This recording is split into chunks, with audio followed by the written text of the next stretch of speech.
Okay guys, back to the vlog. Nakauwi na kami rito sa bahay, kami ng wife ko. So ayun, maraming nangyari ngayong araw na to. Pero easy separate vlog ko na lang. So itong vlog na to guys, itong mapapanood nyo na vlog is aksidente lang na nakita namin ng wife ko nung paakyat kami ng staff house going to SM Ora.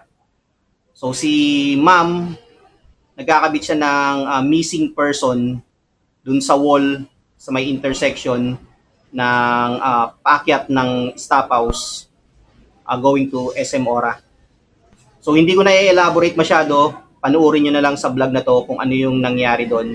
And hopefully makatulong itong platform ko kay ma'am dun sa missing person na hinahanap niya. So panoorin nyo guys, eto yon.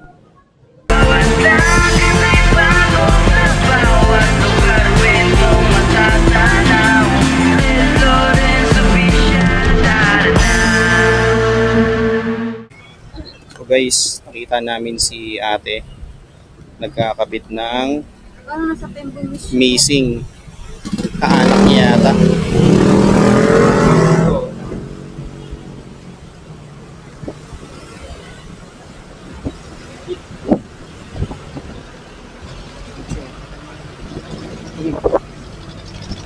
Ma'am, kaanak niyo po yan? Opo. Nawawala? Sa 4 araw na po di ko umuwi eh. Sa inyo? Mismo? Umalis po ba o naglayas?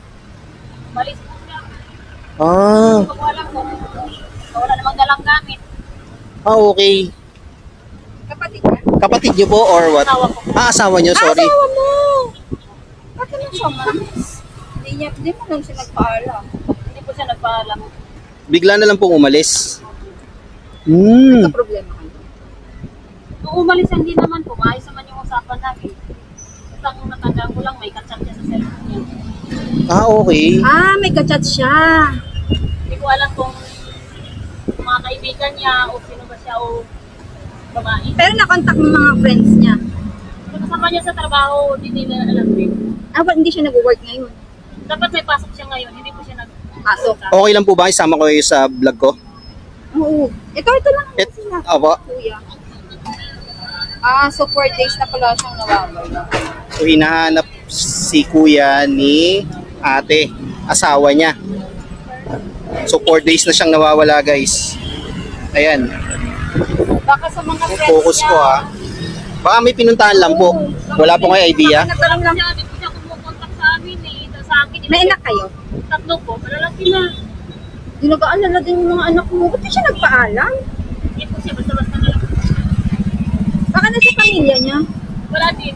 Wala din? Sa probinsya naman yung mga kapatid niya nasa ibang bansa naman. Naiiyak ako sa lahat. Iyakin ako eh. Iyakin siya kasi. Iyakin ako eh. So as in, bigla na lang umalis na walang paalam. Basta umalis na lang din siya. Cellphone lang po yung dala niya, saka naka-shirt lang siya eh. Okay. Sige. Hindi po namin alam kung saan siya pumunta. Baka gusto niyo po manawagan? Just in case. Huwag na na. Wag na. Okay, sige po. So guys, sa mga makakapanood na itong vlog ko, si ma'am, hinahanap niya ang kanyang husband na 4 days nang nawawala. Ayan o. So sana makatulong tong video na to para makita si sir. Husband siya ni ma'am. Ayan. Malaki na pala anak ko. Helen. Helen, ma'am Helen. Ayan, husband siya nawawala. Okay. Kasama rin niya. Alam kung may kachat niya sa cellphone. Bakit? Sino kachat niya? Yun mo, baka nang ibang bahay din po. Baka na, sigurado ko. Alam ko. Alam ko ba, babae. Hinayupak talaga. Yun nga po eh, pinagpalit niya yung mga anak niya sa mga babae. Kaya Hinayupak. para aware na din po sa iba na may mga pamilya. Oo. Basta-basta nung kapalit yung mga asawa na. Baka dun siya pumunta. Ha? Baka dun siya pumunta. Baka mga nasa kaibigan lang po. Hindi, dun sa kachat niya. Baka doon po siya siguro nakachat niya eh. Ang alam ko po kasi may babae talaga siya eh. Yung mga anak sa panandalingan niya lang po. Huwag mo nang hanapin. Baka nandoon na nga talaga siya. Sa akin lang, para alam niya na hinahanap niya. Para alam niyang kahit pa paano.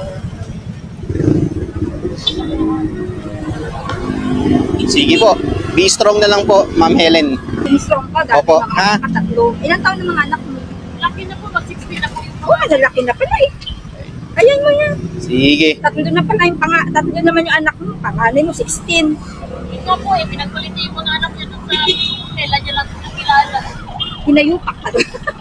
Mga cheater talaga eh, mga ano eh, kapit-kapit na yan eh. Hindi niya ginamit yung utang. Ilan taon na yung asawa mo? Parang bata pa eh. 36 po. Bata ka nga. Kailangan yung Bata pa. doon na nga ako galing ng ano. May kachat pala siya eh. Kaya siguro, naka-short na lang, t-shirt na lang nang umalis. Pero hindi naman siya yung nade-depress. Hindi naman. Okay naman siya. Okay naman siya, pag kinakausap ko ano naman.